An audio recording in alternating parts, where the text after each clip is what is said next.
La passion est mon moteur. L'asphalte est ma source d'inspiration. Mon savoir-faire, je le partage tous les jours avec des centaines d'autres passionnés. Car je suis technicien chez Daffy. Équipement moto, accessoires et pièces détachées. Daffy, la passion pro. Salut à tous, on est chez Indian à Metz, chez Motomax pour la première chez Indian. On va essayer cette très belle Indian Scoot Bobber et puis on va parler de MotoGP, des tests au Qatar. On va parler évidemment de flat track puisqu'on est chez Indian. Vous allez voir une émission passionnante, venez avec moi.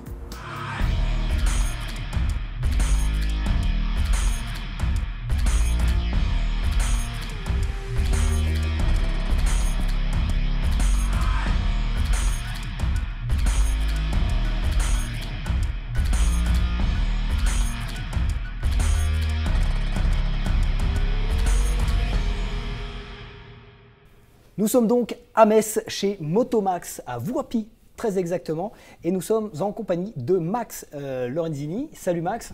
Bonjour. Donc nous sommes chez Indian, plus exactement, dans cette concession Motomax, et c'est Thomas qui nous accueille. Thomas, tu as été un des premiers à nous répondre. Tout à fait, ouais. Bonjour David. Et comme chaque semaine, avec nous, Eric Sélis. Salut Eric. Salut David.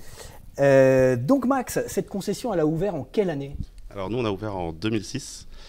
Donc juste avec Yamaha et Maxxis au début, et on a repris donc le groupe Piaggio en 2011 avec donc Piaggio, Vespa, Gilera, Aprilia, Moto Guzzi et après Beta. Et après on a repris Indian l'année dernière en avril 2017. D'accord. Toi, tu avais quel âge quand tu as commencé? Donc, moi j'avais 20 ans quand on a ouvert. D'accord. Et c'est une histoire un peu de famille? C'est une histoire de famille. Mon père était concessionnaire et toujours concessionnaire Yamaha. Donc j'ai fait mon à Thionville. C'est la guerre alors? Un petit peu, ouais. Alors on est devenu plus gros que lui. C'est bien ça.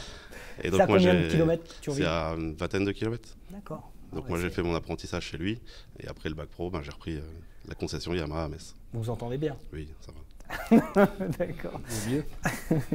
Donc on est ici chez Indian. Thomas, tu as été un des premiers à faire confiance à son concession, à nous contacter. Et donc nous voilà enfin à Metz. Donc cette concession Indian, elle a ouvert quand? Alors elle a ouvert au mois d'avril 2017, donc ça va bientôt faire un an, sur lequel tu peux voir on a déjà bien travaillé, où il y a vraiment du volume, il y a des motos. On a essayé de faire un endroit agréable, chaleureux, et sur lequel les clients qui viennent chez nous se sentent vraiment très à l'aise. Ouais, à l'aise. Ouais, c'est ça. Indian est une marque qui monte fort ces derniers temps. On en entend beaucoup parler, beaucoup de communication, beaucoup d'actions. Justement, Eric, tu as un peu enquêté sur l'histoire, la longue, très longue histoire d'Indian. La longue et mouvementée histoire d'Indian, puisque Indian a vu le jour à Springfield en 1901. Donc on a eu 2 siècles maintenant qu'elle existe, cette marque Indian. En fait, Indian, c'est le nom du premier modèle qui a été créé. On a ensuite en 1908 la production du premier bicylindre V2 de la marque. En 1909, elle est importée en Angleterre, cette marque Indian. Et comme souvent en Angleterre, parce qu'on a la fibre du sport mécanique, on s'implique en compétition avec des Indian. Ça paraît bizarre, mais c'est vrai. Et Indian a d'ailleurs gagné le Tourist Trophy en 1911, donc ça peut paraître assez surprenant, mais Indian effectivement est une marque de sport aussi. Ça reviendra ou c'est prévu? Alors au Tourist Trophy, je sais pas, mais en tout cas tout ce qui est compétition en flat track, ils ont déjà su s'imposer cette année. Voilà, donc ça c'est effectivement pour l'actuel, mais donc il y a eu cette victoire au Tourist Trophy qui a fait beaucoup pour la marque. Ça a été un petit peu plus compliqué après, puisque c'est une marque américaine. Il y a eu le krach boursier de 1929, il y a eu la Deuxième Guerre mondiale, où là, un petit peu chez Indian, on avait fait le pari d'orienter la production sur les quotas militaires, etc. Il y a d'ailleurs eu une commande passée par l'armée française de 5000 motos et sidecars, qui n'a jamais été honorée parce que je crois que la commande a fini au fond de l'Atlantique, il me semble, et que l'armée française, entre le moment où elle avait commandé et le moment où elle devait recevoir les motos, l'Allemagne avait pris le dessus. Ah oui, d'accord. Donc il n'était plus question. Il était trop tard. Voilà, il était trop tard pour essayer de revenir sur cette commande. Et l'après-guerre compliquée pour Indian. L'après-guerre compliquée, donc la marque s'arrête en 1953. Il faut attendre 2004 et la reprise par Stelican Limited du nom et de la production pour relancer Indian. 2 ans plus tard, elle va quitter Springfield pour King Mountains. C'est le siège. Et en 2011, elle va être rachetée par le groupe Polaris. Et c'est le groupe Polaris qui aujourd'hui préside aux destinées de la marque Indian. D'accord. Combien de modèles vous avez dans cette gamme qui n'arrête pas de monter? La gamme, en fait, la marque représente 4 modèles de famille en fait. On a du cruiser, en fait, du petit cruiser avec la Scoot 60. Ouais, alors la plus petite de la gamme, elle est sous la Scoot les 60, c'est un 1000 cm3. Mhm. Et après on a la Scoot 1200 normale. Et ensuite là depuis le mois d'octobre avec présentation de la Scoot Bobber 1200. D'accord. Après vous avez les Après il y a les Chief classiques, Chief vintage. Après on a les premiers baggers avec la Springfield. Donc c'est avec les valises rigides. Là cette année une grosse nouveauté avec la Springfield Dark Horse. Donc c'est une Dark Horse avec un pare-brise et des valises rigides, noir mat, une jante de 19 pouces qui est vraiment très jolie. Dark Horse, cheval noir, manteau très sombre, qu'on va bientôt recevoir nous en concession, qu'on est impatient d'avoir. Et après il y a les Chieftain. Comme il y a derrière moi les baggers Hyper Touring et l'Hyper Touring, le fer de lance de la marque, la Roadmaster. La Roadmaster, d'accord. J'ai vu que tu fais des préparations sur ces motos. J'ai vu une Scoot 60 très belle, c'est ça, jaune, là-bas. La French Rooster en fait. D'accord. On l'a appelée la French Rooster pour l'emblème du coq français. Voilà, pour montrer que les Frenchies savent faire aussi, qu'il n'y a pas que les Américains, les Allemands ou les Anglais. Le profil type du client Indian, il y en a un à dégager, ou est-ce que c'est éventuellement une captation de clientèle de votre concurrent direct Harley? Ouais, je pense que c'est une captation directe, que ce soit Harley, Triumph ou BMW. Les clients rentrent chez nous et on leur explique notre philosophie de voir la marque Indian. On essaie de transmettre la passion et surtout des émotions avec des préparations comme on fait chez nous. Et puis il y a la Chieftain, l'énorme Chieftain verte avec une roue avant de combien de pouces? Alors, de 26 pouces, on appelle ça un big bagger. C'est directement tiré de la mode californienne avec un gros fairing, de la grosse bagagerie qui descend jusqu'à ras le sol, suspension pneumatique. Ouais, on a vu. Il y a un bouton qui permet de monter ou descendre la machine. D'accord, et de la comme stabiliser les Citroën, quoi. C'est ça. C'est le vert GS. Hein. C'est le vert. On a mis des chevrons là-bas. Max, toi, tu es surpris un peu par la progression d'Indian? Oui, très surpris. On a commencé l'année dernière, on ne savait pas trop ce que ça allait donner, mais les ventes sont là et c'est plus que ce qu'on imaginait. C'est un pari gagnant. C'est un pari gagnant pour l'instant. Ouais, c'est courageux en plus parce que, sans être méchant, mais la région n'est pas forcément la région à laquelle on pourrait s'attendre pour rouler en Indian. Il fait quand même froid l'hiver. Je pense que vous n'avez pas pu échapper à la neige cette année. Bon, remarquez, personne n'y a échappé cette année, mais ça ne doit pas être simple quand même. C'est pas évident. Puis en plus, c'est une clientèle qu'on ne connaissait pas trop, qu'on n'avait pas l'habitude. En plus, c'est une clientèle de véhicules de tous les jours ou hyper sport. Et c'est une clientèle qu'on a découverte en fait avec Indian. Alors, la Scoot Bobber, Thomas, tu nous disais qu'elle est sortie très récemment, fin d'année dernière. Justement, tu nous as prêté un des modèles de Scoot Bobber. On a fait un essai. On regarde ça tout de suite.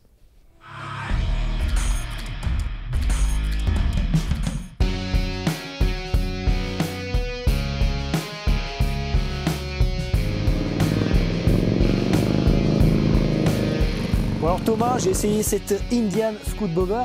Elle est sortie quand? Elle était présentée au mois d'octobre 2017. Ouais. Et donc depuis, c'est une moto qui a vraiment un réel succès. Ouais. Parce que depuis, on enchaîne vraiment les ventes sur cette machine. C'est quoi les répartitions à peu près sur les scouts en général et les autres motos? Alors scoot classique et scoot bobber, on est à 50% du marché. Ouais. Et le reste, c'est 1800, donc les gros centimètres cubes, on est aussi à 50%. Et dans cette répartition, elle se comporte bien, la bobber en particulier? Oui, complètement. C'est une moto, donc c'est une nouveauté qui a été présente, qui marche réellement bien. Et à l'essai, les gens qui l'essayent en tout cas, qui reviennent, sont vraiment satisfaits. Parce que c'est une moto qui a vraiment des sensations. Ouais. Déjà visuelles, parce que la moto est très jolie. Et en plus au niveau comportement moteur. D'accord. Alors, la particularité des bobbers, c'est une selle monoplace, hein, c'est ça. Comme celle-ci. Il existe des options pour avoir une biplace? Oui, c'est ça, tout à fait. On peut l'équiper avec un siège donc biplace, des repose-pieds, un siège biplace avec un petit dosseret qui va permettre d'avoir une bonne assise pour le passager. En fait. Parce que c'est pas tout à fait les mêmes pratiques qu'aux États-Unis, quoi. Non, aux États-Unis, ils roulent beaucoup en solo. Beaucoup en solo. Aux États-Unis aussi, ils ont des pneus comme ceux-ci. Alors ça, c'est des pneus. Je cherchais la marque, c'est Indian. Indian, c'est Kenda estampillé Indian. D'accord. Donc, bon, il se comporte plutôt bien. Là, il fait beau, on a un temps sec, mais on roule aussi sous la pluie en Europe. Hein. Donc ça, c'est quelque chose qui va changer. Ouais. Où par la suite, on va équiper nos motos de pneus Pirelli. D'accord, mais en tout cas, elle se comporte très bien, moi, pour l'essai. Ce que j'ai apprécié avant tout, c'est le moteur valorisé par l'échappement. C'est quoi la marque de Alors l'échappement? c'est un Jekyll Ouais, qui va permettre, c'est un système à clapet en fait, ouais. sur simple pression du bouton situé sur la droite, Ouais. sur la gauche, qui va permettre d'ouvrir ou de fermer des clapets.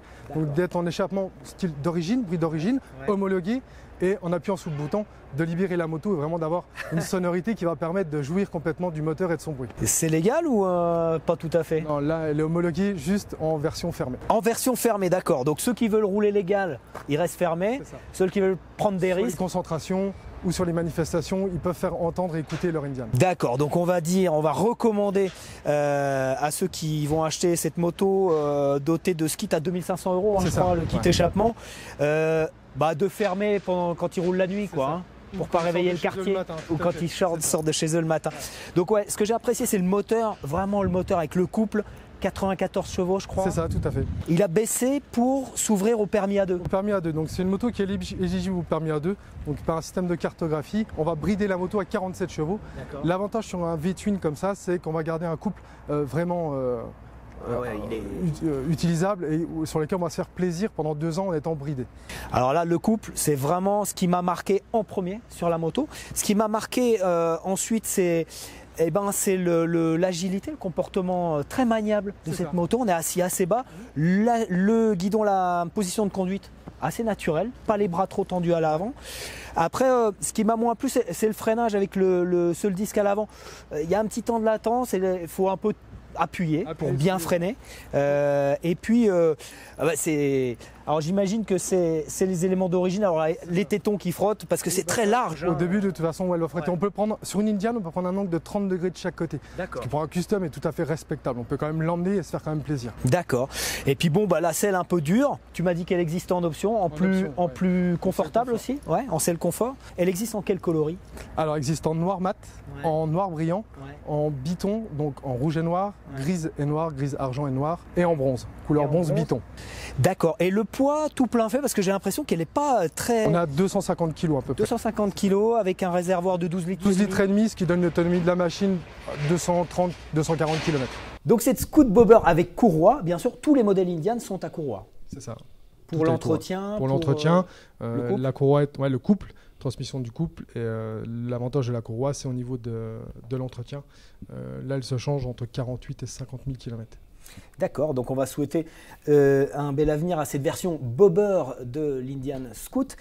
On passe tout de suite au top et au flop. Le premier top, c'est pour nous, c'est pour vous, surtout grâce à vous. 10 000 abonnés en moins de 3 mois de diffusion de Sans Concession. C'est un grand honneur. On a plus d'1 million de vidéos vues sur notre page Facebook. Il y a évidemment YouTube qui diffuse aussi ces vidéos. On compte sur vous pour les liker, pour les partager, pour les commenter un maximum. En tout cas, un grand merci à vous pour ces 10 000 abonnés. Autre top, le Grand Prix de la Meule Bleue. Alors le Grand Prix de la Meule Bleue, c'est une association de passionnés de la bleue, la fameuse bleue, qui chaque année organise un grand rassemblement. Ce sont des groupes qui s'adressent à des chefs d'entreprise, à des gens qui veulent débrancher. Et le GP de la Meule Bleue, on l'a vu se rendre au Grand Prix de France, on a vu des démonstrations impressionnantes. Alors il y a tout un décorum autour de ce Grand Prix de la Meule Bleue. Et évidemment, on ne se prend pas au sérieux, comme vous pouvez le voir sur ces images. Le top aussi s'adresse à Renaud Lavillenie. Renaud, que l'on connaît bien, il a roulé dans plusieurs très bons teams. Et la promo. L'auto-promo. Non, Renaud, il est revenu au top. Et Renaud, on le connaît dans la moto. Il a participé aux 24 heures du Mans. C'est le premier champion olympique à terminer une course de 24 heures du Mans. Et Renaud, pour la 3e fois champion du monde en salle, il a un palmarès long comme le bras, une générosité également très importante et il pense toujours à la moto. Il roule plus que jamais et prudemment, bien sûr, parce qu'il est en pleine saison de compétition, mais il ne peut pas s'empêcher. J'espère qu'on pourra le recevoir très rapidement dans Sans Concession. Peut-être qu'un jour on ira du côté de chez Clermont-Ferrand, par exemple. On passe au flop avec le plus grand flop de ces derniers temps. Un pilote qui s'est blessé très douloureusement, un ancien pilote devenu animateur télé à grand succès. Il a officié sur TF1, sur M6. Il s'est blessé au genou. On compte sur lui pour revenir très bientôt. Eric Sélis, ça va mieux ? Oui, ça va beaucoup mieux. En fait, j'ai été pris en charge très rapidement par les services de sécurité et qui m'ont permis en fait de rentrer dans les délais. J'ai passé 24 heures dans les congélateurs de chez Picard à Saint-Jean-de-Maurienne, ce qui m'a permis de faire une séance de cryothérapie à moindre frais. Et depuis, j'ai retrouvé des ligaments en pleine forme. D'accord, on te souhaite un bon rétablissement, Eric. Merci. Et puis, à quand un retour au guidon, au bol d'or, par exemple ? Guidon, non, je pense pas. Non, je pense que j'y reviendrai pas.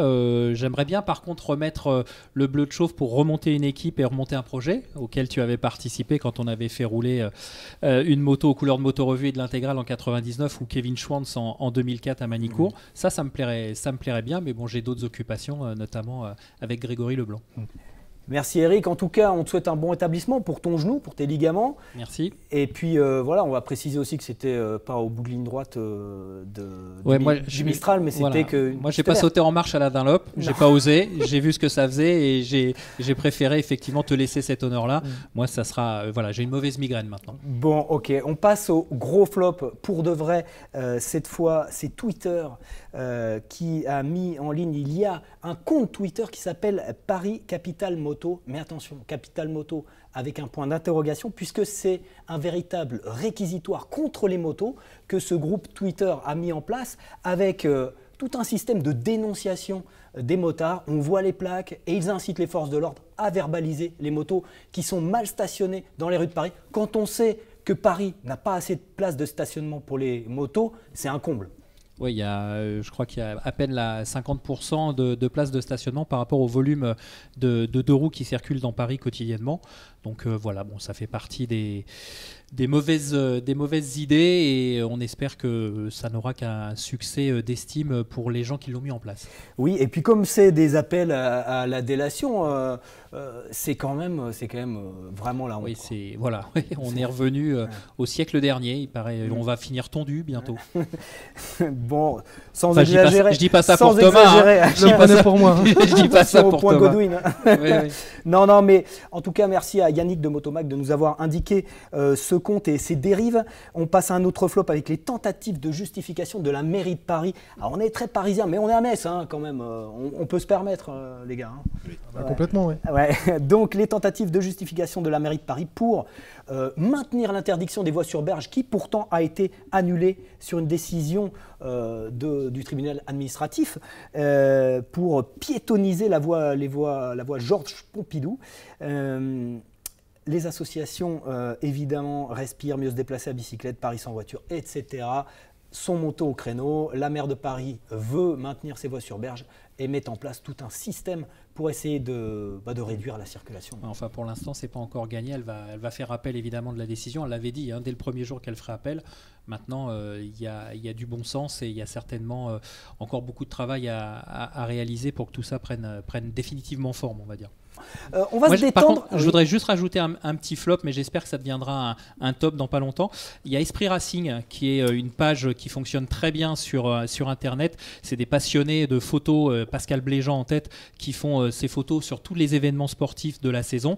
Et en fait, il a un petit souci parce qu'aujourd'hui, ça devient de plus en plus dur. L'hébergement, ça coûte de plus en plus cher. Et il est un petit peu dans l'expectative, Pascal. Donc, on lui passe un petit soutien moral au niveau d'Esprit Racing. Il n'aime pas le crowdfunding, etc. Mais si on peut donner un coup de main et un élan à Esprit Racing, ça serait bien de le faire parce qu'ils sont un petit peu dans la difficulté actuellement. Merci. Donc, Esprit Racing, oui, il le mérite bien. Tous les pilotes et tous les teams savent vraiment ce qu'ils doivent à ce site. Et puis, la transition est trouvée. Merci, Eric, pour passer au débrief sport avec les essais MotoGP. Nous a rejoint, comme dirait le grand Éric Communier, Jean-Philippe Guinan. Salut Jean-Philippe. Bonjour David. On a fait pas mal d'essais ensemble à l'époque de Aprilia. Tu travailles pour Aprilia ? Alors j'ai travaillé effectivement pour Aprilia fin 99 jusqu'en 2014. D'accord. Exactement. Et effectivement on a fait des essais avec avec Aprilia pour l'élection de la moto de l'année, notamment Motorevue avec Motorevue, avec Eric, et puis aussi des essais aussi de pneumatiques, puisque mon ancien travail était d'être un pilote d'essai. Ouais, exactement. Jean-Philippe, maintenant tu travailles pour Indian, donc tu as été pilote longtemps, et puis tu travailles aujourd'hui pour Indian. Tu nous expliques ? Donc effectivement, j'ai couru pendant 10 ans en vitesse et en endurance, puisque j'ai terminé 2e de la Coupe Kawa en 93, donc maintenant ça remonte à quelques années. Et puis du Superbike, bien sûr, avec un titre de vice-champion de France national en 94. Et puis j'ai arrêté donc en 2001 sur une décision plutôt personnelle, voire même de papa. D'accord. Et donc ensuite, j'ai rejoint donc à fin 2014 le groupe Polaris pour m'occuper de la marque Indian. D'accord, avec Victory, qui n'est plus là, Victory, mais c'est Indian maintenant qui a pris le pas. C'était une décision stratégique. Effectivement, en fait, le groupe Polaris est quand même un constructeur de véhicules off-road et avait le souhait en fait de développer ses activités sur le on-road et avait donc créé de toutes pièces en fait une marque de moto américaine, mais plutôt moderne et performante, donc en 96. Et donc le rachat de Indian en 2011 a été une belle opportunité pour le groupe Polaris. Et en fait, il y a eu un choix stratégique début 2017, le 9 janvier précisément, où la direction a décidé d'arrêter immédiatement la distribution et la fabrication de Victory. Pour privilégier Indian, qui a un nom très important et sur lequel on pouvait travailler, quoi. Effectivement, on sait qu'Indian est une marque emblématique, historique, et en fait, l'histoire d'une marque aussi emblématique a permis en fait à Indian de s'émanciper. D'un côté, vous fabriquez des motos pour les mettre sur des béquilles, pratiquement pour Victory, puisqu'en fait, il faut créer l'histoire, il faut créer l'envie de rouler sur une marque dont on avait peu d'histoire. Et de l'autre côté, on était vraiment sur des niveaux de progression qui étaient importantes pour Indian. Donc, il a fallu transformer cette énergie ou ce développement sur Indian, ce qu'on a réussi en fait en 2017. Alors le fait que Indian s'implique en flat track, Jean-Philippe, ça doit te plaire, ça? Effectivement, en fait, la course chez Indian, c'est historique. Et le fait qu'on ait gagné tout le championnat, en fait, les 3 premières places du championnat en 2017 en flat track, c'est génial. Ouais, alors 60 ans que ça n'était pas arrivé à la marque. Exactement, une grosse pression pour le team donc d'Indian, puisqu'on a quand même récupéré quasiment les meilleurs pilotes du flat track avec une toute nouvelle moto, avec un moteur fait chez Swiss Auto, puisque en fait c'est notre motoriste, et on arrivait avec vraiment une base vraiment nouvelle. Donc on avait quand même une petite certitude, mais dans le monde de la course c'est toujours délicat. Et il y aura une version flat track qui va sortir bientôt. Alors la version flat track, ça reste un peu le mot de tout le monde, de la presse, puisqu'on a présenté effectivement un prototype à Milan qui a été élu le plus beau prototype du salon. Donc effectivement, on peut considérer qu'il n'y a pas forcément de hasard, même si aujourd'hui c'est plutôt des tests à l'international, c'est-à-dire que le flat track est vraiment une compétition qui est vraiment dédiée au marché américain, puisque tout est parti de là. Maintenant, il faut aussi tester ce concept custom, puisque c'est comme ça qu'elle a été dévoilée à Milan. Et donc, aujourd'hui, on essaye de tester aussi le marché. En tout cas, 10 victoires sur la saison 2017. Jared Mees, puisque c'est lui qui a été champion, qui a été titré au guidon de l'Indian. C'est une véritable domination de ce pilote américain. Et il y a également les records de vitesse qui appartiennent à l'histoire d'Indian avec le fameux lac de Bonneville et Burt Munro. Exactement. Donc, tout le monde connaît le film avec Anthony Hopkins, pardon. Et donc, on a battu effectivement des records donc en 1967, puisque en fait le record est toujours d'actualité, puisqu'il était battu à 295 km/h, donc en 1967. Et il y a une nouvelle tentative avec le neveu de Burt Munro, Lee Munro. Lee Munro, ouais. Lee Munro. Et donc, il a failli battre ce record, donc à quelques kilomètres heure. Et donc, effectivement, c'était aussi faire un rappel en fait à l'histoire. D'accord, hein, il faut s'appeler Munro pour battre le record de Burt Munro. Donc on va suivre ça. Je pense que le record va être tenté de nouveau. Hein. On suppose. On suppose, d'accord. Dans de meilleures conditions, parce qu'il faut savoir que les essais qui ont été réalisés donc cette année dernière étaient vraiment avec un temps qui n'était pas propice pour battre le record. D'accord. Alors le sport, c'est du flat track et de la vitesse pure pour Indian, mais dans l'actualité, il y a aussi du MotoGP, évidemment avec les essais qui ont repris. Les derniers essais avant le premier Grand Prix, c'était au Qatar, là où va se dérouler le premier Grand Prix de la saison. Et Michel Turcot va nous faire un petit résumé de ces essais au Qatar avec Johan Zarco qui a brillé. Ouais, un super Johan Zarco qui confirme à Losail ce qu'il nous a montré au mois de janvier en Malaisie et au mois de février en Thaïlande. Il est là, il est performant, il est vite sur un tour, il est vite sur les simulations de course, même si au Qatar il est un petit peu fatigué le dernier jour, il n'a pas été aussi convaincant que ce qu'il aurait aimé. En tout cas, il est sur l'ensemble des 3 séances de tests hivernaux, il est devant Rossi et Vinales et ça c'est quand même énorme. Voilà pour Johan Zarco que l'on félicite bien sûr. Les autres Yamaha sont un peu plus dans la difficulté, Michel. Yamaha semble aussi perdu que l'an dernier. On a un Rossi qui est performant en Malaisie, qui se rattrape un peu au Qatar le dernier jour, mais un peu à l'arrache, qui se plaint de ses pneus. En fait, on a l'impression que les deux officiels se retrouvent dans la même problématique qu'en 2017, à savoir du mal à utiliser correctement les pneus. Alors on parle de problèmes de manque de grippe à l'accélération. Pourtant, les Japonais ont travaillé sur le moteur, il est plus agréable à utiliser, il est plus puissant, il est plus performant que celui de Johan Zarco et c'est encore une fois Johan qui utilise le mieux ses pneus. Alors est-ce que c'est son pilotage, est-ce que c'est la magie avec Guy Coulon de trouver des réglages qui fonctionnent? On sait que Yamaha maintes fois est venu dépioter les ordinateurs, récupérer des pièces, essayer d'utiliser ce qu'utilise Zarco et ça marche pas pour eux. Donc c'est mystérieux et on se demande bien ce qui va se passer sur ces premières courses et on les attend avec impatience. Toujours Yamaha avec le séisme Tech 3 qui rejoint KTM. Michel, tu en sais plus? Ouais, Tech 3 qui se sépare de Yamaha. Alors l'annonce du futur de Tech 3 devait attendre jusqu'à l'été, mais bien évidemment impossible. Donc l'abcès est crevé, c'est de chez KTM qu'est venue l'info. Confirmation, Tech 3 sera l'équipe satellite KTM l'an prochain avec du matériel très certainement similaire à l'équipe Factory.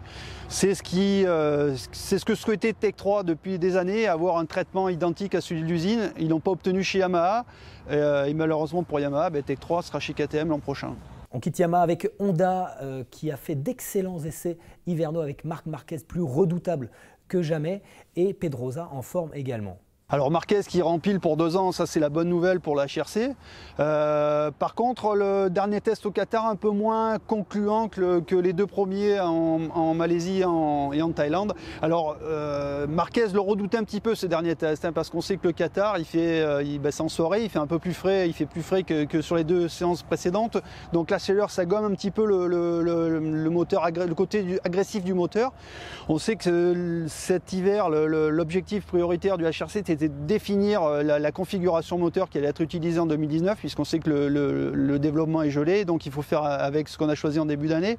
Le moteur plus puissant qui plaisait aussi bien d'ailleurs à Marquez que Pedrosa et Crutchlow il craignait qu'il soit un petit peu plus agressif, ça s'est confirmé au Qatar, mais bon, pas d'inquiétude, on va gérer ça avec l'électronique, donc c'était un peu moins concluant que sur les 2 premières séances, mais Marquez, Honda, ça reste quand même les favoris pour cette saison. Merci Michel. Eric, Johan Zarco, c'est vraiment exceptionnel. On peut s'attendre à une médiatisation plus importante de Johan? La médiatisation, elle viendra du milieu parce que s'il y a les résultats, il y aura forcément l'attention du milieu. Maintenant, ce qu'on espère pour Johan, c'est qu'il puisse déborder hors des frontières du monde de la moto parce qu'aujourd'hui, un ambassadeur comme lui en France, on en a besoin. On en parlait tout à l'heure dans les tops et les flops. La moto n'est pas forcément encore bien perçue par certaines personnes et avoir un ambassadeur qui porte le sport moto sur ses épaules comme Johan peut le porter cette année, ça serait vraiment important. longtemps. Donc il faut qu'il arrive à plus communiquer, à se montrer un peu plus, quitte à sortir du cadre strict de la moto, et c'est ce dont on a besoin, je pense. D'accord, on a besoin aussi d'avoir accès à Johan. C'est un petit message en direction de Laurent Felon, son manager, qui nous laisse un peu plus accès à Johan Zarco, ça serait pas mal. Après, il faut aussi laisser à Johan le temps de faire sa saison, parce qu'aujourd'hui, il y a des essais. Michel l'a dit, la course n'a pas encore commencé, c'est dans 15 jours la première course, donc on espère que sa saison sera à l'image de ses essais, mais il faut lui laisser le temps de faire ses résultats sur lesquels on pourra, nous, évidemment, faire fructifier l'ensemble du sport moto français. Exactement, merci. Ça peut avoir un impact, les résultats de Johan Zarco, sur une concession comme Indian? Sur Indian, peut-être pas, mais en tout cas chez nous, Motomax avec Yamaha, complètement. Nous, on représente les produits siglés, en tout cas Tech 3 et des t-shirts Zarco. Tous les passionnés viennent chez nous. C'est aussi un bon moyen d'échanger autour d'un café. Et pourquoi pas de repartir avec une Yamaha, surtout sur les plus jeunes qui regardent les courses à la télé, qui fait rêver, quoi. Vous l'aviez reçu également, Johan, puisque vous êtes Maxès, si je ne dis pas de bêtises. Donc, on a reçu Johan en 2013. Donc il avait un autre statut à cette époque-là. Un autre statut, mais c'est déjà pour nous c'était c'était déjà quelque chose d'impressionnant. On sentait tout de suite qu'il avait une aura et qu'il allait avoir vraiment un potentiel pour faire ce qu'il fait aujourd'hui. C'est quelqu'un en tout cas très abordable et qui nous fait tous rêver. Merci Thomas, merci Jean-Philippe. Alors aujourd'hui on va parler sécurité avec un nouveau gilet airbag conçu par Ixon et InEmotion. Bon alors évidemment le gilet airbag à moto ça fait un petit moment que ça existe, aussi bien en compétition que sur la route. Généralement on trouve soit des systèmes intégrés aux combinaisons comme en MotoGP, soit des gilets qui se portent par-dessus des vestes ou des blousons avec un déclenchement par câble ou par un capteur qu'on installe sur son deux roues. Le petit inconvénient de ces systèmes c'est que généralement ils ne sont pas toujours esthétiques ou pratiques et souvent assez chers. C'est pour ça que ce nouveau gilet il risque de chambouler un petit peu les choses. Premièrement déjà il se porte sous la veste ou le blouson, quelle que soit la marque. L'encombrement est réduit au maximum et il est conçu avec des matériaux respirants et élastiques pour vraiment un confort maximum. Deuxièmement, niveau protection, il intègre pour commencer une dorsale homologuée niveau 2 et surtout donc un airbag évidemment qui va protéger au niveau de la poitrine, des épaules et du cou. Son déclenchement, il se fait grâce à un capteur qui enregistre la position du motard à peu près 1000 fois par seconde, ça c'est assez énorme, et qui du coup va réagir très rapidement s'il détecte un accident pour que le déploiement se fasse en 50 millisecondes. Pour vous donner une idée, c'est à peu près 2 fois plus rapide qu'un gilet airbag à câble. Troisièmement, il est assez pratique, c'est-à-dire que d'une part, le module électronique se détache pour pouvoir être rechargé à part, avec une autonomie annoncée d'environ 20 heures. Et de plus, comme il se porte sous la veste, il est très peu exposé en cas de choc, et donc mis à part une nouvelle cartouche de gaz, il ne vous faudra rien d'autre pour qu'il puisse reprendre du service. Et dernièrement, même si on n'a pas encore de tarif définitif, a priori, il sera moins cher que la plupart de ses concurrents. Pour avoir la réponse, il faudra attendre la présentation définitive par Ixon d'ici quelques semaines pour une commercialisation qui est prévue au mois de septembre 2018. Le débat avec le Dirt Track au centre de ce débat sport, marketing ou vrai retour aux sources. Et pour parler de Dirt Track, on a avec nous Christophe Marin. Salut Christophe. Salut David.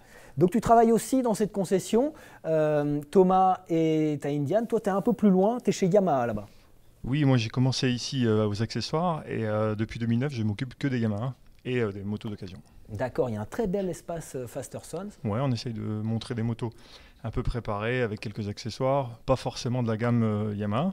On essaye de mettre des accessoires d'autres fournisseurs. D'accord, et on va parler de Dirt Track. Toi, tu fabriques une moto de Dirt Track. Alors l'idée c'était de faire une esthétique flat track ou dirt track, ouais. Mais finalement en mûrissant un peu l'idée, on s'est dit qu'on pourrait rouler avec, quoi. Donc on va essayer d'aller sur quelques pistes pour voir ce que ça donne. Ouais. Il y a une piste pas loin pour faire du flat? À Mâcon. À Mâcon, d'accord. C'est à combien d'ici Mâcon? 5 heures de route à peu près. 5-6 heures de route. D'accord, pas loin donc. Non, Mâcon. Non, 3 quarts d'heure.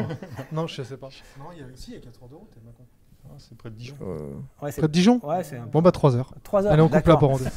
Alors, le Dirt Track, le Flat Track plus exactement, c'est une rivalité ancestrale. Eric aurait pu nous faire l'histoire de cette rivalité entre Harley-Davidson et Indian. C'est l'ennemi héréditaire, Harley-Davidson. En fait, tout est parti de là. À la base, c'était sur des des boards road, c'était sur des circuits en palette qui étaient vraiment dangereuses. L'essence même du flat track, c'est ça. Et après, ils ont fait des courses sur de la terre battue.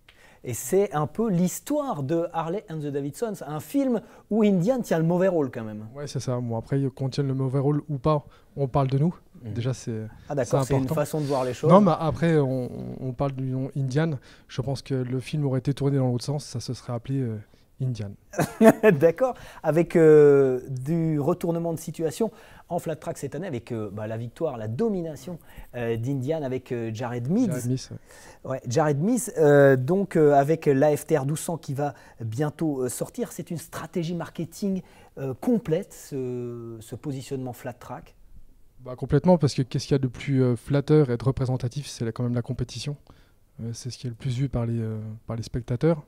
Après, aux États-Unis, c'est une vraie entité. Les gens se déplacent le dimanche et en famille pour voir du spectacle. Chez nous, c'est encore différent. Ouais, il n'y a pas cette culture. C'est quand même bien ancré, américano-américain. Et est-ce que en Europe, même si on sent que le mouvement est en train de prendre un peu ses racines, est-ce que c'est pas un petit peu un axe de communication un petit peu osé pour vous ? Si, c'est quand même un axe de communication. Après, c'est à nous, en tout cas chez Indian, Motomax, de mettre en avant des motos sur lesquelles les gens vont nous voir rouler. Pas que nous, il y a aussi tous les concessionnaires. On est les acteurs majeurs de demain de ce qui va rouler après sur la route. Et Yamaha, les Japonais ont moins cette culture évidemment de flat track. Encore que Kenny Roberts, avec sa fameuse moto jaune, a fait 73 et 74. L'historien de 100 concessions, Eric Sélis, nous donne Yamaha la date. a gagné en 73 et 74 avec Kenny Roberts. Kenny Roberts et sa fameuse 750 jaune. Vous vous en inspirez chez Yamaha ? Un peu, Yamaha d'office s'est inspiré de ça déjà en 2016 sur la XSR avec les mêmes couleurs. Donc l'idée est partie de là en fait. On a préparé une première moto un peu typée scrambler, pour pas dire flat track, parce que c'était plus pour aller sur la route. Et ça a plu tout de suite. Donc c'est vrai que la lignée coloris Robert plaît toujours. Ouais. Thomas, la domination, on en parlait de la domination en flat track de Indian. Tout d'un coup, Indian a squatté les 3 premières places. Il y aura un partenariat avec les Dirt Track Riders Association en Angleterre. La FTR Scoot 750 est choisie par de plus en plus de pilotes privés pour ces courses. C'est pas une hégémonie, ça risque pas de tuer un peu la compétition ? Ben non, parce qu'il y a Harley Davidson qui revient encore cette année. Je pense qu'ils ont un petit peu pris du recul. Ils l'ont en travers, non ? Ils l'ont en travers complètement. En plus, ça va bien avec la discipline. Il y a aussi Triumph. Il y a aussi Yamaha. Donc il y a encore du boulot. Je pense que les pilotes vont prendre aussi du recul sur leur saison et travailler pour essayer encore de montrer qu'ils sont là. Et juste, entre guillemets, ils portent bien leur nom. C'est le Wrecking Crew. Donc ça veut dire les tabasseurs, les casseurs de concurrents. Et ils ont vraiment rempli leur rôle là-dessus. En tout cas, nous, on en est fiers et on parle de nous, donc c'est vraiment génial. Jean-Philippe l'a souligné tout à l'heure, il y a surtout eu un vrai investissement de la part de Indian avec ce développement réalisé au niveau du moteur chez Suisse Auto. Suisse Auto, il faut le rappeler, c'est un motoriste qui a été impliqué dans la Formule 1, donc il y a vraiment eu un gros investissement cette année pour frapper très fort, alors qu'en face, c'est pas pour dénigrer, mais en face, chez Harley Davidson, on n'était peut-être pas forcément préparé à cette réplique. Ce qui fait que là certainement pour l'année prochaine ils vont revenir. Il y aura du fil à retordre. Il y aura du fil à retordre. On aura un aperçu à Daytona, puisque Daytona c'est le 15 mars, donc c'est le week-end prochain, donc on verra ce que ça va donner. On va suivre ça de très près. Alors vous avez les meilleurs pilotes pour l'instant. Jared Mees, c'est son 4e titre. En plus, il est super sympa. Ah ouais ? Moi j'ai pu le rencontrer à Milan. J'ai passé la soirée avec lui. C'était vraiment génial. Ah ouais, il est cool. Super cool. C'est un Américain. C'est-à-dire il est cool, il est vraiment cool, quoi. Vraiment abordable. Et alors, est-ce qu'on peut miser sur un retour aux sources de la compétition ? Eric parlait tout à l'heure du Tourist Trophy, de la victoire d'Indian. Est-ce qu'on peut miser sur des disciplines un peu plus traditionnelles, des motos un peu plus peut-être sportives dans le sens traditionnel du terme, sur le futur de Indian ? Ça, c'est le futur qui nous le dira. C'est les têtes pensantes de la marque. Pas de secret là, à nous révéler à 100 concessions là ? Non, du tout. À part l'arrivée, on espère, on croise les doigts de la FTR 1200. Après, non, on n'en sait pas plus là-dessus. Après, moi, c'est pas ce qui me choque, mais ce qui me déstabilise surtout par rapport à votre cœur de métier qui est de vendre des motos, c'est comment on justifie ce positionnement très américanisé sur le flat track pour vendre ce genre de machine, ou même derrière moi, la clientèle, est-ce qu'elle est sensible à ce positionnement sportif et à ces résultats? Est-ce que eux, ça les impacte ou pas du tout? La jeune clientèle, oui, ceux qui lisent les revues, ceux qui regardent les chaînes YouTube ou sur Facebook sont au courant. Après, c'est aussi à nous d'en parler et de mettre en avant comme quoi on a un team et des pilotes qui ont fait quelque chose d'exceptionnel cette année. C'est aussi à nous, on est les ambassadeurs de la marque et c'est à nous de le mettre en avant. Parce que le marketing exercé autour de ce retour aux sources, alors ça tombe plutôt bien parce qu'il y a la mode du vintage, du néo-rétro. On est en plein dedans, il y a des préparations de tout côté. Alors ça, c'est plutôt un peu à l'américaine du custom, mais le flat track et les motos un peu flat tracker, c'est vraiment, on est au cœur de la culture néo-rétro. Chez Yamaha aussi, on cultive ça, Christophe. Oui, tout à fait. Ouais. Ils ont vraiment toute une ligne Fasterson, donc, qui n'a même pas le nom Yamaha, en fait, toute une gamme de vêtements et d'accessoires, en fait, Faster. Et du coup, ils ont même carrément mis le nom Yamaha a été mis de côté pour développer complètement cette marque, quoi. Est-ce que le marketing ne dépasse pas l'authenticité quelque part? Ce qu'on appelle un effet de mode. Donc si forcément, il y a le visuel et il y a aussi l'esthétisme. Les fringues aussi. Les fringues. Le néo-rétro, de toute façon, c'est ça. Ouais. On reprend de l'ancien pour s'identifier et on s'habille et on roule avec. C'est un peu ce qu'on voit autour de nous dans la concession. Faut coller à l'esprit du modèle. Et justement, votre clientèle, elle est réceptive à ça aussi, ou c'est d'abord la moto et après le sportswear vient? C'est d'abord la moto et après le sportswear. D'accord. Ils n'arrivent pas à la moto par le marketing. C'est plus la moto. Non, le marketing fait venir, fait découvrir, fait rêver. Quand on voit une concession comme on l'a arrangé, oui, on sent bien dans l'élément. Donc tout de suite, on regarde que ce soit les casques, les blousons, les gants, les bottes, mais il y a aussi les motos. Et c'est vraiment un ensemble, c'est une alchimie qui fait que ça donne envie. Est-ce que vous êtes inspiré de Harley au niveau du marketing sur tout l'entourage de la marque, ou non, vous tracez votre route? Non, on trace directement notre route avec les lignes qu'Indian s'est fixé en fait. D'accord. Bien sûr, on s'inspire quand même de ce qui nous entoure pour pouvoir aussi prendre du recul et savoir ce qu'on fait, mais on essaye d'avancer de notre propre chef et en allant tout droit et faire au mieux. De votre propre Indian chef. Indian chef, bien vu David. Le big chef, c'est David. Mais au niveau du marketing justement, on parlait, David disait néo-rétro, etc. On n'est pas parti trop loin. Est-ce que vous n'avez pas peur que le soufflet retombe maintenant vite par rapport à tout ce qui a été fait? Parce qu'on voit notamment des concessionnaires, des préparateurs. On voit aussi des marques, pour ne pas la nommer BMW, où on commence à voir qu'on tourne en rond. C'est-à-dire on a un modèle, on l'a décliné en énormément de propositions, mais au bout d'un moment, les ventes de l'une cannibalisent les ventes de l'autre, etc. Est-ce que vous n'avez pas peur de vite tourner en rond? Après, en tout cas, ça, c'est chez BM. Nous, on a tout à faire encore. Donc, on a encore vraiment des motos à préparer, à prouver, que ce soit nous en tant que concessionnaire au niveau de nos prépas et de l'atelier, mais après de la marque en elle-même. Donc il y a vraiment nous un grand chemin à accomplir avant d'en arriver à des préparations comme chez BMW. Vous êtes encouragé par la marque à faire des prépas? Complètement. Ouais.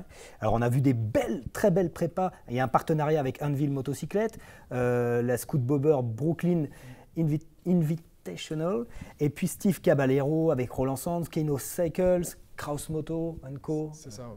Nous, après, sur la concession, moi, où je m'inspire beaucoup, c'est vraiment ce que fait Roland Sand. Il y a Dimitri Coste aussi, qui roule en Indian, qui est vraiment, en plus, quelqu'un de vraiment abordable, à qui, des fois, j'échange et qui me donne 2-3 tuyaux. On va l'inviter sur l'émission. Voilà. Et je m'inspire aussi beaucoup de Carré Hart, ancien champion de motocross. Le premier à avoir et en tout cas, ce qu'il fait, c'est génial, parce qu'il roule en Indian. Et Pink, donc sa femme, la chanteuse, qui roule aussi en Indian. Il lui a préparé une moto et ça permet d'avoir aussi des vues dans le monde artistique. On est dans le marketing. Complètement. 360 Après, le but, c'est ça, c'est aussi d'être vu.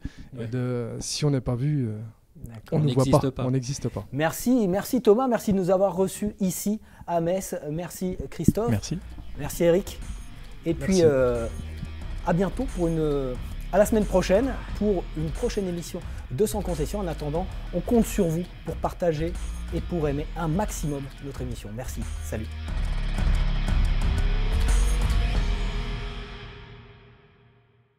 La passion est mon moteur. L'asphalte est ma source d'inspiration. Mon savoir-faire, je le partage tous les jours avec des centaines d'autres passionnés. Car je suis technicien chez Daffy. Équipement moto, accessoires et pièces détachées. Daffy, la passion pro.